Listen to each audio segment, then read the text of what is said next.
Magandang araw mga kapolitika at welcome back dito sa ating YouTube channel. So kung makikita nyo sa pamagat ng ating pag-uusapan at ating tatalakayin sa videong ito ay meron po tayong magandang balita po. At good news dito sa mga supporters ni Gemma Galanza kasi as we speak po ay sinali na po ni Coach De Brito itong si Gemma Galanza dito sa listahan ng Team Alas.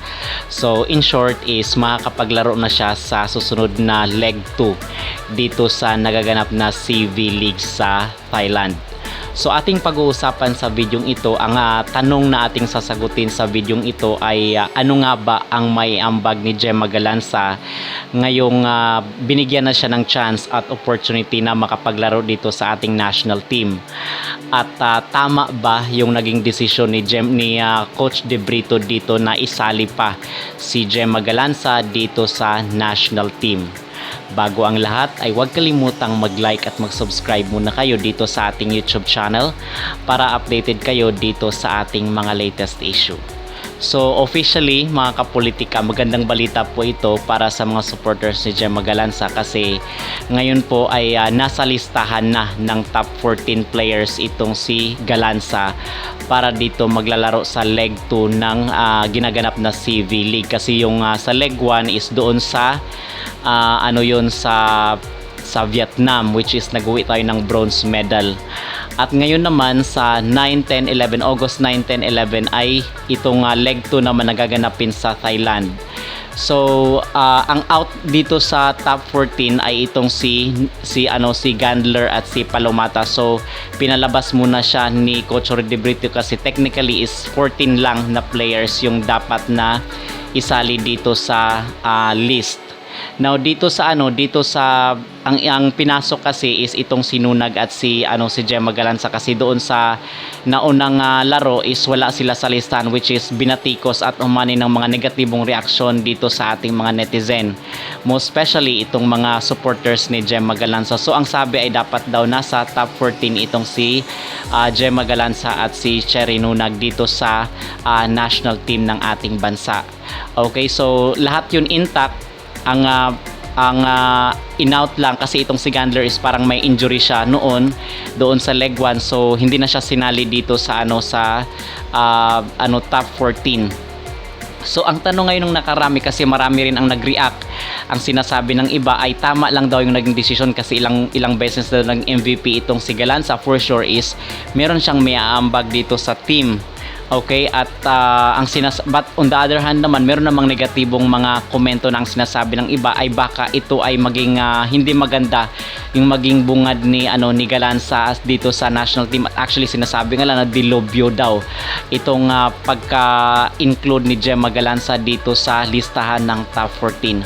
So ito yung ating bibigyan ng reaksyon mga kapolitika kung talaga nga bang tama itong naging desisyon ni Coach De Brito na isali itong si Galanza kasi itong mga coach na ito, even yung mga PA nila, yung mga personal assistant nila is merong mga social media yan.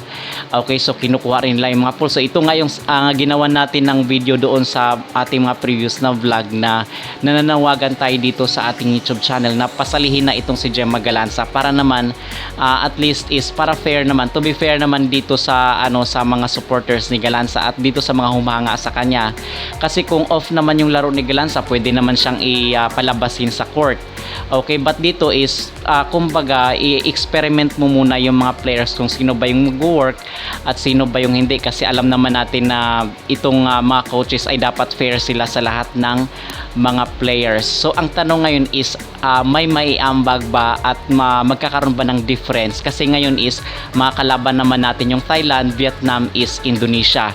So at least man lang itong Vietnam at Indonesia, sana ay may pag-asa tayo dito ngayon na isinama na itong si Galanza. So akong personal na opinion mga kapolitika is yes, meron naman ding makakapagbigay ng difference at baka meron rin namang maiambag itong si Gemma Galanza. Sinasabi nga natin is baka babawi rin itong key players ng Creamline Cold Smasher kasi unfair naman na kinuha siya ni De Brito doon sa kanyang club team dito sa sa PVL at hindi siya paglalaroin dito sa sa Team Alas. So sana is hindi niya na lang kinuha Okay, so dapat is paglaruin talaga din siya para naman mabigyan din ng hustisya yung pagkuha sa kanya dito sa club team.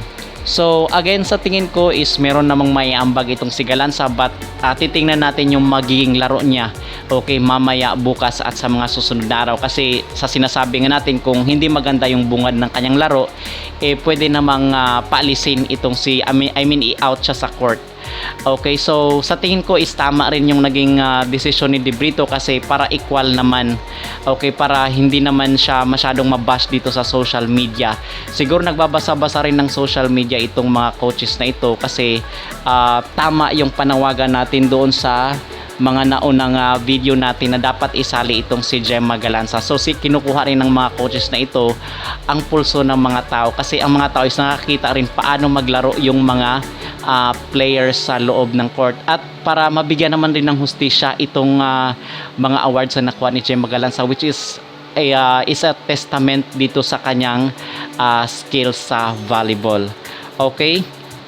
So mga kapolitika, ang mga sinasabi ng mga netizen, merong mga negatibo, merong positibo, but as of this time is hindi na po yun magmamatter whether itong maging laro ni Gemma Galanza, as long as makapagbuhat lang, kaya niyang buhatin yung team at makakapag-contribute siya ng points, yun na po ang mahalaga dito, at yung suporta natin at the same time dito sa ating national team or sa Team Alas. But dito mga kapolitika, ang isa rin sa mga worries natin at isa rin sa mga pangamba natin is baka naman kinuha lang itong si Gemma Galanza dito sa top 14, at baka naman pampalubag loob lang ito, kasi alam naman natin na even kasali ka na sa top 14, even kasali ka na sa listahan, ay hindi po yun guarantee na mabababad ka sa loob ng court. But sigurado tayo na papasukin naman itong si Gemma Galanza. Hindi lang natin alam kung talagang ibababad siya, kasi ang mga players kailangang ibabad yan sa loob ng court para kumbaga uminit sila.